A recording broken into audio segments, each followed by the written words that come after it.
बढ़ती उम्र में शरीर अपने आप भारी होता है, समझ आ रहा है? क्योंकि आपको आदत पड़ी होती है पहले वाले खाने की, जो हमने 40 साल की उम्र में 30 साल की उम्र में खाया है, समझ आ रहा है? और इधर आपकी उम्र बढ़ रही है और डाइट आपकी वही है, रबड़ी और हलवा वाली समझ आ रहा है? और काम धीरे धीरे कम हो गया है? घूमना कारों में है, रहना एसी में है, तो काम कुछ है नहीं है।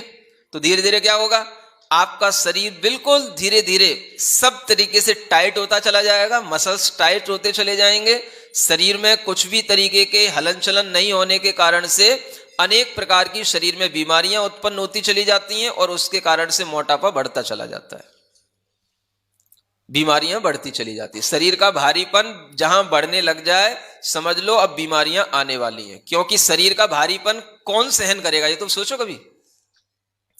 क्या समझ आ रहा है? आप कहते हो घुटने में दर्द होने लगा, कमर में दर्द होने लगा, समझ आ रहा है, गर्दन में दर्द होने लगा, आपको ये नहीं मालूम दर्द क्यों होने लगा। शरीर का भारीपन कहां पर सहन किया जाता है आपको मालूम है?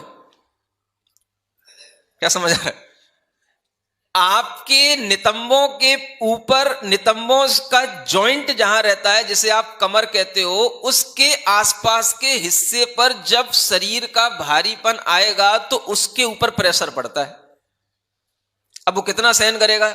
अगर कमर ही कमरा हो जाएगी तो वो कितना सहन करेगा आपका शरीर है? तो कमर दर्द शुरू हुआ। दूसरा, जब आप खड़े हो गए तो वजन कहां पड़ेगा? घुटनों पे पड़ेगा, समझ आ रहा है? तो घुटने कहां तक काम करेंगे? घुटने भी उस वजन के कारण से घुटनों पर प्रेशर पड़ेगा। तो जो घुटनों को जोड़ने वाली जो हड्डियां हैं, अस्थियां हैं, उनके जो जोड़ के जो साधन होते हैं और जिसके कारण से वो जुड़ा रहता है, समझ आ रहा है, जिससे कि एक चिकनाई के साथ में वो हड्डियां आपस में जुड़ी रहती हैं, जिसे कार्टिलेज कहा जाता है, समझ आ रहा है। और दूसरा, उसमें एक चिकना द्रव्य निकलता है जिसके कारण से वो हड्डियों का आपस में घर्षण नहीं होता है, वो हड्डियां आपस में घिसती नहीं, टिकती मतलब वो हड्डियां आपस में टकराती नहीं, समझ आ रहा है। धीरे धीरे वो चिकना द्रव्य जो वहां बनता था वो बनना कम हो जाने लगता है और हड्डियों के ऊपर अनावश्यक भार पड़ता है, तो वो हड्डियां आपस में घिसने लग जाती हैं और वो धीरे धीरे वो क्षय रोग के रूप में परिवर्तित हो जाती हैं, समझ आ रहा है? इसको अस्थियों का क्षय रोग या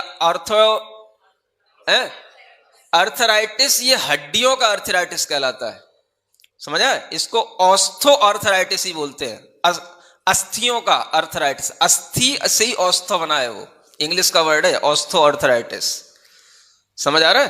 तो ये यहीं से बनता है। तो ये क्यों तैयार हो गया आपने ध्यान ही नहीं दिया। अब रबड़ी हलवा की कमी तो है नहीं घर में, समझ आ रहा है, आदत पुरानी पड़ी हुई है और उम्र बढ़ रही है, इस पर ध्यान नहीं है। तो ये बढ़ती उम्र के साथ होने वाले ये रोग हैं, समझ आ रहा है। 40 से ऊपर जब आप जाने लगोगे तो आप अगर अपनी डाइट पर कंट्रोल नहीं रखोगे तो आपका शरीर क्या करेगा? आप सोचोगे नहीं हम तो रबड़ी पचा पा रहे हैं तो माने बहुत तंदुरुस्त हैं, समझ आ रहा है। वो धीरे धीरे अगर आपका शरीर भारी होने लग गया तो समझ लो आप सब बीमारियों के घर बन गए। अब आप कुछ नहीं कर सकते हो, समझ आ रहा है। धर्म का साधन भी नहीं कर पाओगे। शरीर माध्यम खलु धर्म साधनम कहा गया। तो जब शरीर ही आपका ना स्थिर होने योग्य है ना बैठने योग्य, तो आप धर्म साधन क्या करोगे, है ना। तो बस फिर वही रह जाता है, कुर्सी पे बैठे बैठे पूजाएं करते रहो और कुछ नहीं कर सकोगे ज्यादा से ज्यादा, है। बुरा नहीं मानना, बैठने की अब ये आदत जो पड़ गई है उसको संभालने की कोशिश करो। अभी भी कह रहा हूं, अरहम ध्यान की 5 मुद्राएं जो बताई जाती हैं वो 5 मुद्राओं को नमोकार मंत्र के साथ करो, ओम अरहम नमः के साथ करो, आपको बहुत लाभ मिलेंगे, समझ आ रहा है। ये आप जब तक करना शुरू नहीं करोगे तो आपके अंदर कभी भी वो चीज नहीं आएगी जो आपको धर्म ध्यान करने के लिए आवश्यक होती है। हाँ, तो धर्म ध्यान करने के लिए शरीर का हल्का होना बहुत जरूरी है।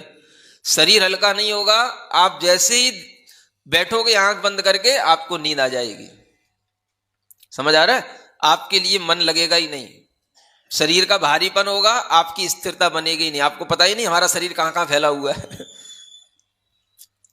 समझ आ रहा है। तो शरीर को संभालने की कोशिश करो। ये आप जैन धर्म सीख कर के भी नहीं सीखोगे। तो आजकल डॉक्टर लोग देख रहे हैं कि सबसे ज्यादा जैनी ही अब बीमार पड़ने लगे, और पहले जैनी बीमार नहीं पड़ता था। समझ आ रहा है? क्योंकि वो व्रत उपवास भी करता था, ध्यान योग भी करता था। तो व्रत के दिन ध्यान ही करता था और कुछ नहीं करता था। लेकिन अब ना व्रत होते हैं ना ध्यान होता है। समझ आ रहा है? बस पूजाएं करवा लो और कुछ नहीं होता है।